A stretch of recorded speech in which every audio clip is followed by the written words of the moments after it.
Hello, everyone, and welcome back to another episode of the Kick a Ball podcast. I'm your host for today, Danny Lang, and today we have a very special guest of my hometown team, Westchester Soccer Club and USL League One, Conor McGlynn, the second ever signing for the club. I'm very excited to get going on this. Conor, I appreciate you wanting to come on, and I just want to ask how everything is going leading up to preseason in a few weeks. Yeah, I mean, it's been fantastic. I think when there's a new club on the surface, I think everything is, super exciting to get to know the staff better, to get to know the players better. So I think just the lead up into a new franchise, I think is probably one of the best and most exciting parts, especially for the fans as well. Having a team coming to New York, I think is definitely unique in the USL sense. So I think everyone, including myself, is super excited for it. And you're a New York guy yourself. I mean, you've been Mhm. around, you've played with Hartford Athletic, but this is the New York team in League One and USL really so far because Brooklyn hasn't been on its way. They having to delay a little bit, whatever ended up happening. But this is USL's New York team. It's got to be exciting considering you're a New York guy yourself. Yeah, man, I'm home. I played growing up. I played in Westchester against Westchester. My entire childhood. So being able to represent, New York, my home state, having my family and friends being able to come out to the games, I think will definitely mean a bit more. So I'm definitely excited for that. Oh, huge. And so ultimately, what there's so much more that goes into it other than just the location of where you are relative to your family, of being able to go into excuse me, going into a new environment. There's so many things that you've got to consider, especially it being an expansion side. What was so attractive to you about signing with Westchester this time around? It was tough because my time in Rhode Island, while it wasn't maybe necessarily personally, uh, ideally what I wanted in terms of playing time and everything, I think it was probably the one of the best years of my life in terms of living environment, in terms of team culture, coaching staff. So leaving there is definitely so tough. But I think the interest to Westchester came early in terms of communication with the staff. They were constantly checking in on me, seeing how I'm doing, through good times and bad. And I think that kind of shows the type of people they are. So that definitely piqued my interest very, very early on in the process of them building a roster. And then, when our season ended with Rhode Island, I think that's when, the wheels started turning in terms of, the opportunity that's coming about here. So, when, the staff explained everything to me and the vision that they have for myself and for the team, I think it was very appealing. Very cool. Good. And I'm glad it was something just from the conversations that I've had with Coach Carton and other members of the front office. I mean, it's communication really just on my side. Nothing in terms of player conversations, but I want to do a lot of media work for them moving forward. And it's so true what you talked about it, just them being very communicative and having that relationship, giving, hey, look, this is what we see from you as a player, or whether it's my media work, whatever they want to do with that. But it's definitely I get what you're saying to an extent about just them being very upfront and showing you, hey, look, this is exactly what we want from you, and this is how we want to move forward. Exactly, exactly. So can't really complain about that. And so you've had this go around with an expansion side before with Rhode Island, and we've seen the success that they've been able to have, the time that you've been able to have on the pitch. What does that bring to a locker room in terms of you seeing, okay, maybe we don't have a set system in place right away. And we're not in preseason yet, so maybe this is maybe we can't speak on this so much, but just from the first few, interactions with Westchester, knowing that you're going into a new expansion team and knowing that you've got this experience already in championship, what does that do for you moving forward in the next few months, moving through this entire season, the long USL2 season, or the long USL season, I should say? I think in terms of my experience with Rhode Island, I think, everyone sees, the success of what happened. Like, Mm. we really got hot and then we ended up making the final, but no one really considered how bad it almost was, I hate to say, at the start in terms of we were tying games, through preseason, we were still getting going. And it might be a similar case to where we are in Westchester. And I think bringing that experience and saying, listen, it is such a long season. Anything can happen. You're going to have your ups and downs personally and as a team. So I think with Rhode Island, seeing that, wow, like we were right on the cusp of winning a game. Then once we won, it just kind of took off from there. So having that knowledge and saying, listen, it is a very long season. It's a new team. We might not even get to everything that we need in preseason, because you have other teams in the league that some of those guys have been playing together 4 or 5 years. So obviously preseason is super important, but it is, like you said, a very long USL season, right? You basically go from March to almost November. So things might not happen right away. And it's important for me to come in, and I would love to be a leader and just say, listen, it's going to be a slow burn sometimes. Everyone wants to win right away, but once you get that style of play and that environment, I think the winning eventually comes. And once you get that win, you kind of ride with it. So yeah, I think from that experience, it's not everything is going to happen right away. So explain to some of the guys that are coming in super excited, and you should be willing to work, willing to be excited, but also you have to realize that it's going to take a little bit of time, right? Not everything is going to be perfect off the field. Not everything is going to be perfect on the field. Mm. But once it does click, because I see like the players that we've been signing, and I won't really comment too much on that, but like they're amazing guys, amazing players, and I don't see why we can't go for the championship already. Like I'll say that now. So, but it'll take time. It'll take time. So I'm just excited to kind of be a leader and get to work. And so it's definitely it's the veteran mindset that I mean you've been a USL veteran for years now. And do you think that this perspective that you've been able to take on, hey, look, guys, this may not be smooth sailing right away. Is that something that, you think you could attribute more to having been a professional soccer player for so long, or is this something that, hey, you've seen how Rhode Island's season has gone as successful as it looked on the outside again, like I was just saying, but also look, within that locker room, having the road having to get there. Do you think it's more, where can you really attribute this mindset really from, if there's one particular source?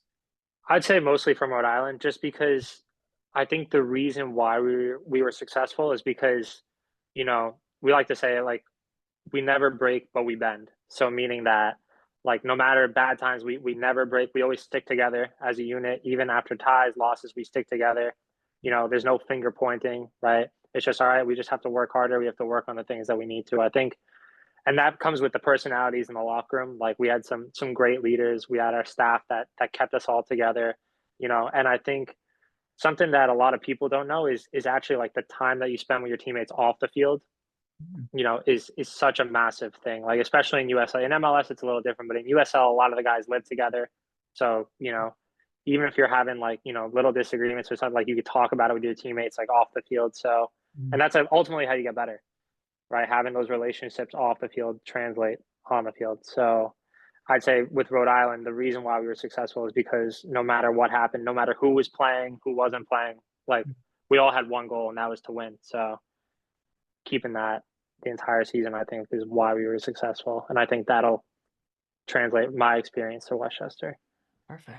Great. I appreciate that insight on that though too. I mean, it's something that I think really just brings a lot of these USL teams a little bit more together because you have such close relationships and close bonds with your teammates at that point. Exactly, exactly. And the living together help. Like it's one of the fantastic things about USL is that a lot of clubs provide, housing for their players, and you're usually with maybe a teammate that you've never met or talked to before, and you end up becoming best friends with them. And that's kind of what happened to me this year. So I was Mm. very fortunate for that. Very cool. All right. So I really do appreciate the insight just on these last, I mean, year roughly of your life. And it's been great really to be able to listen to, but like I say to so many of these other guys that I bring on, there's so much more to your story than just this past calendar year of what we've seen. So if, as long as the journey has been, I'm here to listen and to soak in all of it. But, tell me your footballing journey from your first memories growing up, Okay. however far up that you want to go up to Yeah, sure, here for sure. all of it. Yeah, for sure. So I started off my dad, who's a massive soccer guy, great coach, got me into the game when I was like 4 or 5 years old, and I was lucky to where I grew up. Gotchi was right across the street from my house, so being able to play at Juniper Park and pick up games, and that's kind of just where I started. I played at Gotchi from basically U6 to U18, and it was a crazy year. We had some amazing teams, won a few national championships, and still great friends with a lot of those guys today. And I think I think that's special because, when you have like now in the youth soccer realm, you have so many youth teams that there's a lot of turnover, right? To be able to play with, 10, 11 the same guys since you were growing up, I think that's really special. Yeah. And then seeing those guys be successful as well, I think, that's all you can really ask for your friends. Like that's all you really wish for. So that was just an amazing experience. And we got to go to all these showcases and stuff. And um, I think the one thing that kind of goes into the Bellevue thing a little bit later is that Gachi really emphasized, first being comfortable with the ball, but also your education, right? Because the goal of the club is to help these players get into college.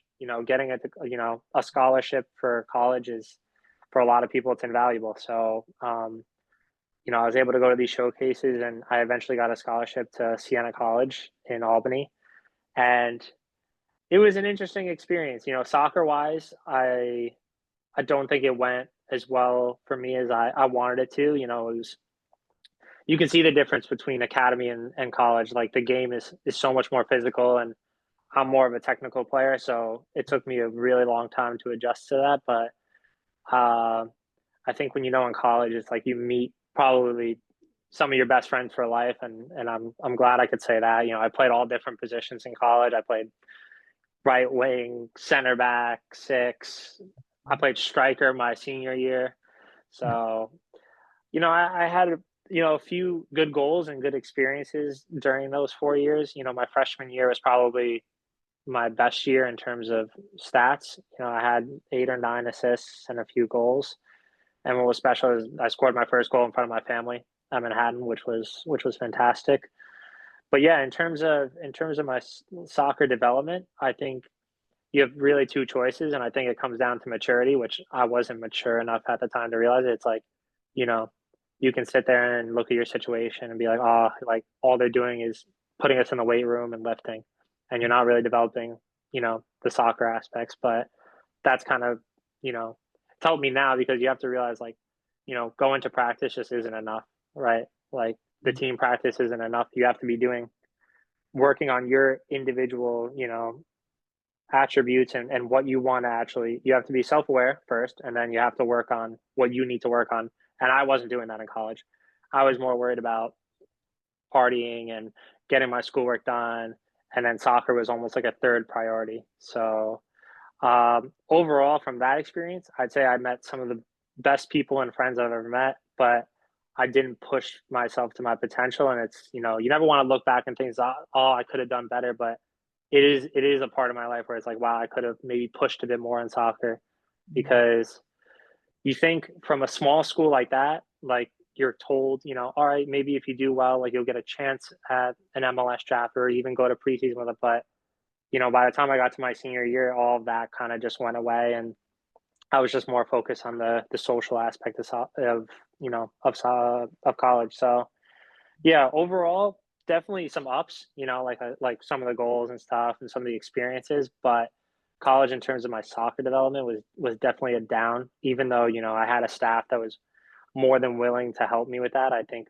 I wasn't receptive to the information that was given, and I think that kind of hindered my development there. But then, yeah, so then going into senior year, and please stop me if I'm just rambling, or you No, just want to go hear the ahead. whole Yeah, thing. I want to hear Gotcha, all of it. Yeah. gotcha. Okay, Yeah. so going to senior year, my younger brother, who right now his name is Jack McGlynn, he's with the U.S. men's national team, and he actually played at the Olympics this past summer. So amazing player, amazing person, just my best friend.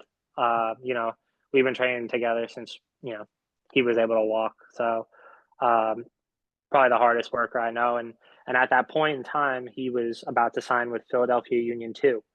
He had moved away from home, which was a big step, and he climbed that pathway to Union two. And his agent called me and was like, "Oh, you should maybe look to go to an open tryout with Hartford Athletic." I didn't even know USL was a thing. Like I watched Premier League, I watched MLS. I didn't know USL was even a thing. Yeah. And I was like, okay, sure, like I'll give it a go. So I went there pretty not confident about anything because there was like 120 people there. It was one of those where like Right. You pay like $150 and you go, and you don't even know if the coach is watching you.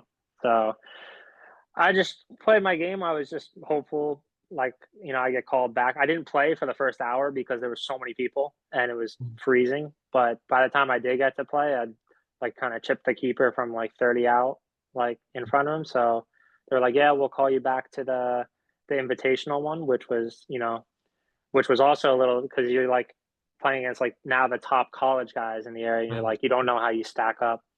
And it was also indoor. So I was like, wow, like I didn't think I played particularly well, but I was lucky enough to get an email saying, yeah, like you can come into preseason. But the big problem is like almost like we talked about before is that I was still in my senior year. Yeah. And at that point, once preseason started, they gave me like a room to stay in, but I still had to make classes and still had to graduate. So I had a professor named Seema Chatterjee who is just the best woman ever. Like she had a family, kids. She would come in at like 6:30, 7 o'clock at night and sit there for 3 hours and do like lab work with me to be able to finish my degree, even though her classes were at like 9 in the morning. Like I can't even thank her enough.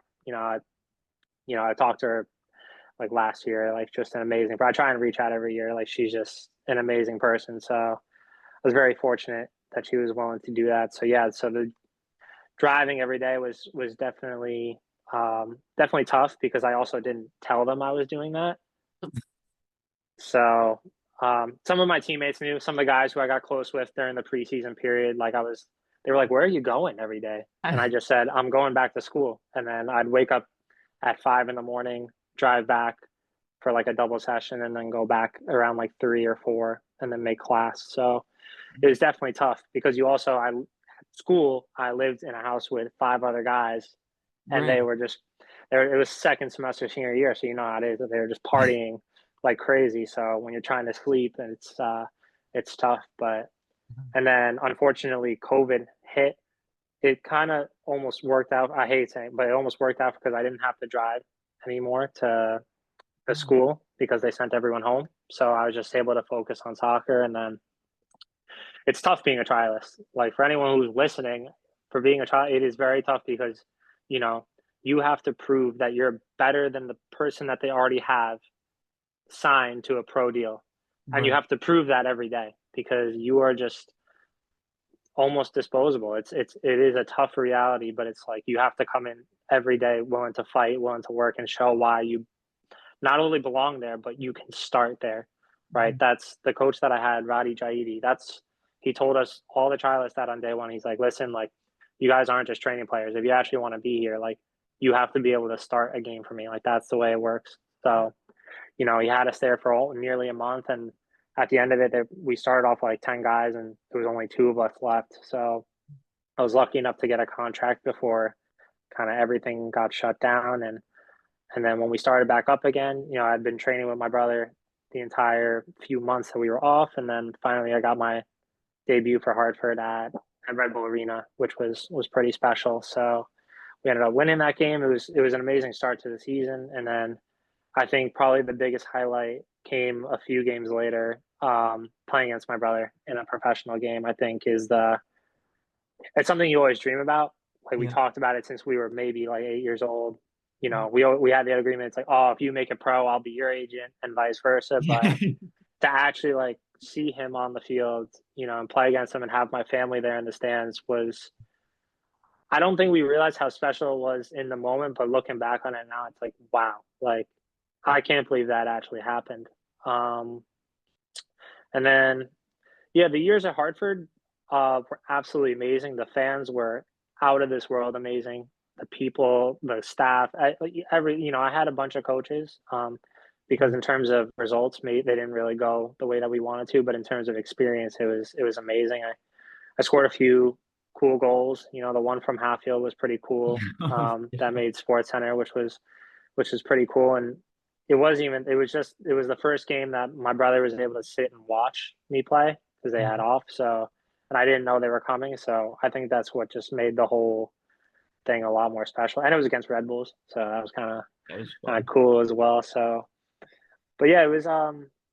my last year in Hart, it was so unfortunate leaving Hartford because I really did love it there. I felt like I was a part of the community, and it just didn't work out in terms of contracts and everything like that. They had a new coach coming in, and now they're doing well as well. But and then Rhode Island came in pretty early into the season, even though we were doing poorly.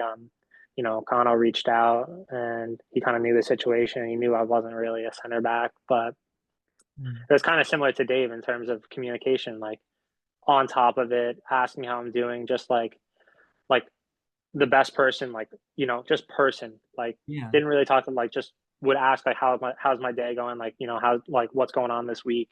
Wasn't asking about players or teams or anything like that. Like it felt good to be with a guy that I could have a true conversation with and who actually cares about my well being. So that communication happened early, and then yeah, I signed for Rhode Island and ups and downs, a few injuries here and there. But if you look at the year as a whole, in terms of everyone, if you look at the guys that are coming back for them, they're going to have another amazing year. So I was just happy to even be, considering the results of my last year in Hartford, to then be able to be a part of a team that made the final. I think, you know, I'm proud to say that I was a part of it. No matter if I played 0 minutes or every single minute, I think the experience I learned there was invaluable in terms of the way you treat people and ultimately how to really win games, and really come together as a team. So yeah, so now I'm signed for Westchester and I'm home. I couldn't be more excited. My family backs me, and I'll be excited to be closer to them, and I'm just looking forward to just getting started already. I think the off seasons are a little too long, but that's just me, But I'm just excited to get going. So yeah, that's kind of most. I'd say that's all. That's most of it. Yeah. Oh, I love it. And I agree on that point though too. I want more games. I want to see more games during the if we could play in January. Look, I mean, I'll cover the season all year long. I'll do write-ups, I'll do everything. Exactly. Exactly.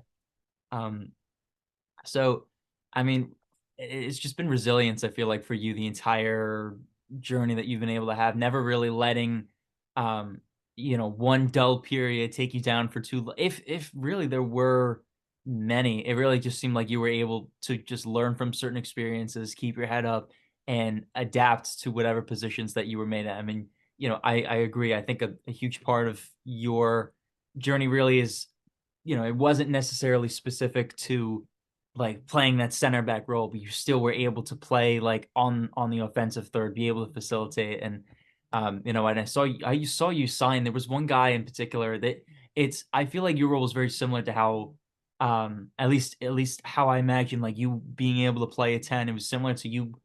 There was one kid named Victor Gallman at Akron, and he was someone that was able really to distribute the ball in the entire attacking third, be able to facilitate at the top of the box, try to find his own opportunity. And I think that's a huge part of how you've been able really to work well in the Rhode Island system. I mean, correct me if I'm wrong, but where do you think your strengths really lie, and where have they really grown over these past few years? I think, the goals that I've scored, a lot of them have been top of the box. Like in college, I never really had the confidence to shoot top of the box, but every staff that I've had in Hartford and even in Rhode Island, like have kind of given me that confidence and like green light. Like when you get the ball top of the box, just let it rip. Cause like, I think that's one of my strengths that I've been working on. And yeah, I just say just late runs into the box. I think just being a presence, like I've like grown physically more since college. So just being a presence in the box, I think. And then defensively just having the right work rate to make it easy for the guys in front of me, like just cover ground, like tackle, win headers, like just do the dirty work so like the guys in front of me can create as well. So obviously I would love to be the creator, but I also like I love defending. I love doing the dirty work. So I don't know entirely what you know Great. because you the role will be this year, but uh that's the thing, like you said, like you just have to be adaptable and be willing to learn. And I think like Dave really, really knows his stuff. So, I'm excited for his plan for me and I'm just here to help the team in any way I can. So that's kind of the way I go about it. So I got one. You said you grew more since you were in college, because I know you're listed as 6'4", 180. And Yeah. senior year profile, you said you grew more? How Yeah. So did that I work? came into college at 5'10", 120. And that was the kind of the thing I alluded to in terms of like the weight room. Like Yeah, they basically told me, listen, like if you're gonna play college soccer, like you need to gain weight. And like you do that, like you're in the weight room 4 or 5 times a week. And then right. it's like the technical aspect of the game and even the tactical sometimes just put on the back burner. And that's why I think like my development kind of, you know, stagnated a bit in terms of that. But yeah, I guess I just hit like a growth spurt in college. Mhm. My brother and I we're late bloomers in terms of, like Yeah. growing. So even he's like 6'1" now, but he was like 5'10" like last year. So late bloomers in terms of that. So that's why I'm saying, like, in terms of like gaining weight and stuff like that, they're very big. Like, you in the weight room, dining hall, like eating the right things. Like, in terms of like health and nutrition, I think college was super valuable in terms of that. We have a nutritionist, have stuff, laid out for you. But yeah, so yeah, so now I'm trying to use that So plus how the tall are technical. you? You're 6'4" now. You haven't Hmm. grown since then. That was just some. Okay, okay, perfect. I Yeah, make sure I knew it. Okay, but yeah, no, that's it. Because I feel like, at least from the college perspective, sometimes the health and wellness lacks a little bit because some of these guys feel that maybe the technical tactical aspect, that's a skill that they'll always be able to develop, but the health and nutrition is something that they regretted not getting done or not getting packed in college. Like, is that yeah. something, you know, it seems like that you support the sentiment of just both of them. I mean, not both, but technical, tactical, and the health and wellness, they're all important parts of that college experience and in growing as a player. They're all important parts. And I Mm. think everyone's different. Like when I came in, like I was an absolute twig. So I knew kind of what, like, I'm just going to get bumped off the ball. Like these guys, like you see some of these college players now, like 23, 24-year-old guys and like grown men. I came in as a 17-year-old and played like, that weighed like 20 pounds, like soaking wet. So it was like, it's kind of like I said before, like you have to be aware of what you need to work on, but Mm. it's also like you said, like you can always like hone your strengths as well. And I think I lacked in that. Like I was just so focused on getting in the weight room, like gaining weight, not getting knocked off the ball, that it's like then you do your team practice, but then you don't, do the extras after like that you would normally do. It's like, all right, I need to get back in the weight room. So everyone's different in terms of what they need to work on because you have some guys that come into college and they're just built, but it's like maybe they need some more technical aspects. And that's why I think like in terms of every environment I've been in that's been successful is that we have IDP plans, which are like individual development plans. And I think, Dave has that for basically every player, and even our new fitness guy has that for every single player. And I think like one that just shows that they care so much about you because it's they could easily just be like, nah, whatever. Like if you're not performing, you're not performing. But the fact that they actually care about your individual development, I think speaks volumes. Mm. And then two, like you actually have to like kind of follow it. And I just in college, all of it is for me is just eat food and get bigger. So, um, but you can't forget about obviously there's three other aspects to the game. So And so another thing I want to ask though too, was this when did you come around to realizing that all three phases were so important? I gotta imagine that you had to learn quick being on trial with Hartford too, and then not only being a trialist with a championship team, but being able to make the first team roster and become a consistent, you know, a, a guy who would eat up minutes at that point. I mean, what was it, tell me about that grind to earning that spot a little bit I more. think the two that really stood out to me during the trial period were first the technical was it's something that I've always kind of had. I'm always confident on the ball. I always think that, when I get the ball, like I'm in control. But tactically, in terms of what the coach wanted there, I was just the first few weeks I was like completely lost because you can get away with certain things in college, Right. like pressing on your own. Like sometimes like you press the keeper, like you sometimes a college keeper will just kick it out of bounds. But like that's where like I saw like everyone, including keepers, everyone on the technically very sound, right? If you press by yourself, like you'll just easily get played out. And then the psychological is massive, like massive, because these coaches at the end of the day, it's a job.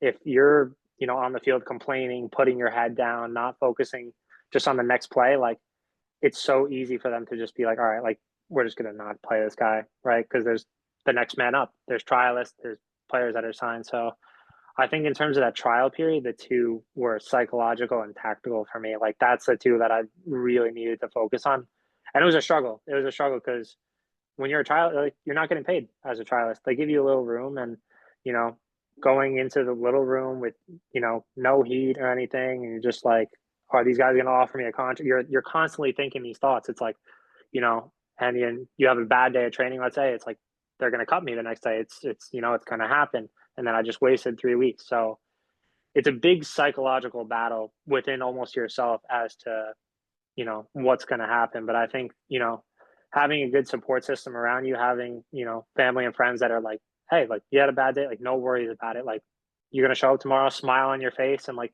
you're just going to grind again. So and then yeah, tactically, like you just learn from every coach that you have. But yeah, in terms of professional and college level, there's definitely a difference there. So fast. I mean, and as much as I want to try to find some sort of solution around this, I mean, it's just the reality is that if you want to keep up these dreams of playing professional soccer and you can't work your way in that trial route, it's it's good because it gives you that chance, but it's also exactly like you're saying, it's the psychological aspect, like you've talked about. It's got its benefits and its drawbacks. Exactly. And like for the Hartford thing, like I said, like I got a call and begrudgingly went to this tryout. But then obviously once you start playing, like you get more emotionally invested in it. It's like, wow, like I'm there every day. I'm driving back and forth. Like I need to make this team. And it's like in that, like I didn't have an agent. I put every single soccer egg that I had in this basket. Yeah. So it's like when I had a bad day of training, it's like if I don't make this team, I'm done with soccer. So it's like it was even like at that time when I'm like 20 years old, I'm like, this is more shit. Like my life can completely change off of a few days of training. So it is a lot of pressure because, you have to perform every day. But I think, like I said, having that support system and then the guys that were already on the team were like, even when I miss a pass, like miss a tackle, it's like, hey, like next play. Like I had some great teammates there. So So tell me you about need that. finally earning that contract then. It meant everything because Jack earned one the week before and then I got mine. And it was just nice to be around family when that happened because like we were sent home like 2 days later, and then like they sent it, and I was like being able to sign it at home, like with my mom and dad and my brother there, like I think meant the world. And then knowing that I'd be playing against my brother, just Right. like just made it even sweeter. So I think it's nice, like you put the pen to paper, but then it's like the work starts. Like it really starts because it's like, we had those few months off for COVID and stuff, but like like I said, in terms of like tactically and psychologically, I wasn't as prepared as I wanted to be. So I think I took those few months and really, used it well in terms of my fitness, in terms of being sharp technically, and then tactically, just even keeping up with the coaches. Like I'd text if I had a question about certain games. I like it's about being proactive. It's about being showing the coaches that you really care. So he'd have us like watch games and analyze games, and like me, like I'd ask a ton of questions. It's like why not? I have a coach who's played at the highest level. He's played in the Premier League. He's played for Tunisia. He's coached at Southampton. Like this guy has been at the absolute top. Why not pick his brain and ask him questions? So I think that was invaluable. Like using your time wisely, especially like when all that craziness happened. So I was ready. Yeah, no, I mean, it's such a great, I mean, I like the idea of you having to pick I mean, I really just like that sentiment of you wanting to just learn, always be a learner. And I think that's something that I think um Coach Dave is really going to appreciate as well because he's from how I understand it in terms of just the interview that I've been able to have with them, and you'll have that closer relationship just being his player and having those conversations over time. But you know, I think that's just that's part of what makes Westchester an exceptional environment for you even more because you're going to be able to have these kinds of conversations and none of that will be, oh, just go play, Connor, go finish the training session. That never will come up or that never will happen in Westchester. Exactly. And like I like from what I've seen already, like that Dave is so detail oriented, like the staff is detail oriented. So, you know, like they won't allow it. Like in terms of the standards that we want to set, they won't allow us to just go out and play and hope everything is going to be okay. And I think even like, something that isn't really looked at too much in terms of USL clubs, but it is getting more prevalent is, how the players are treated off the field as well. So I think, in Hartford, there were definitely ups and downs in terms of, and that stuff in terms of housing and everything. But I think Westchester, another appealing thing is like they're really trying to do it the right way. So, I mean, in terms of taking care of the players' families, stuff like that, asking about, like we said, like asking about how we're doing. So Right. just the little things like that that kind of make the difference. Yeah. And so I gotta imagine that preseason coming up very soon is going to be really exciting, really just for this team. I mean, how have the relationships with some of these other guys been around? I mess with Samori Powder. He's a guy who got signed recently, but I mess with him a little bit because I used to do broadcasting for the Westchester Flames, which is in New Okay. York on the play game. And he used to play, I think he played for the Hammers, Hudson Valley Hammers. Yeah. And when I tell you he would beat up on the Flames every time they would come, because I would see all the games because I would call it right up in the box and I would see everything. This dude would beat up on the Flames like you wouldn't believe. Like could flip the field at a moment's notice, was able to operate on that entire right side. So those kinds of guys, they're Samori I know is very excited to get started with Westchester, but how, have you met some of these guys? Not even met, but have you talked to some of these guys? Yeah, what's building the relationships with these guys like so far? Yeah, it's been tough because we're trying to keep it, as low key as possible. But with Samori, I played with his older brother Noah when we were Oh, at Gotchi together, and I've seen Samori play, and that dude is he's cold, man. He is a baller. And then obviously Kamar Lawrence, like I haven't had the opportunity to speak with him, but like I mean his resume speaks for himself. Like the guy's an exceptional athlete, exceptional player, like, MLS All Star. So it's like if that's the caliber that we want in the team, like that's the standard. And then yeah, like Samari's a younger guy who's just dynamic, great on the ball, and overall comes from a great family. So yeah, I mean, I'm excited to get close with those guys and learn from those guys, and hopefully they can learn maybe one or two things from me. So we'll see how it goes. and so now what are these next few days looking like for you? I know it's going to be hectic. And again, I really appreciate you fitting this conversation in through, what I imagine is going to be a crazy schedule in the next coming days. But Yeah, like with just the ramping up of preseason, you're a veteran in USL at this point, a bona fide veteran. What keeps you going? What keeps you excited with each of these new seasons now with a new club and furthering that professional journey?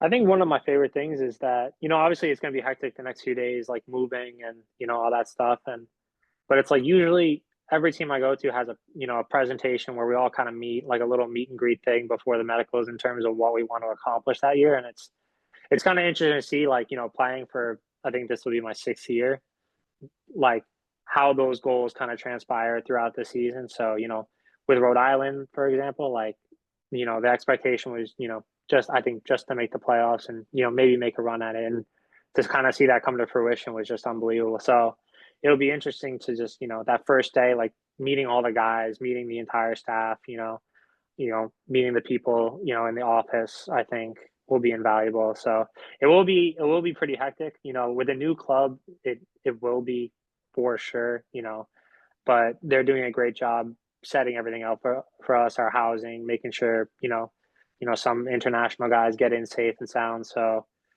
things like that, that'll be good. But yeah, it will be the moving part is always hectic. And I told Westchester, I said, "Hey, look, if I was still home from school come the 27th, I'd help the guys move in." But I told them, "Look, I want to do everything I can. Not to be playing favorites so much, but since it's so close, I might as well offer my services while I." Oh, but Connor, I mean, I've asked everything that I've. Oh, actually, I'm looking at the note now, but I know, being removed from college for a little while and Okay. roughly lining up, with the new online degree program that you're with, that USL Championship has partnered with. I mean, tell me about, finishing the education, but then also going back for a second bachelor's degree. I mean, it's a huge endeavor that I know is big for you to take on. And I don't know how far along that you are still in the journey, but tell me a little bit about why, where the passion came from to go back to school, even if it was online and keeping it up while being a professional soccer player. Yeah, I think it's because the vision that my brother and I have is to eventually, have our own private training company and maybe eventually get our own facility. So I think in terms of the classes that I was taking at Bellevue, sports facility management, was pretty invaluable. So the fact that the USL offered the education for basically free, I think, when that opportunity came about, like, you know, no one really, jumped at it. And I was like, wow, like if I'm able to do this while I'm playing, I think um, it was definitely tough. It's definitely, I'm glad to say that I graduated. I graduated a few months ago, I believe. And now I'm actually doing my C coaching license right now. So it's definitely been a busy period.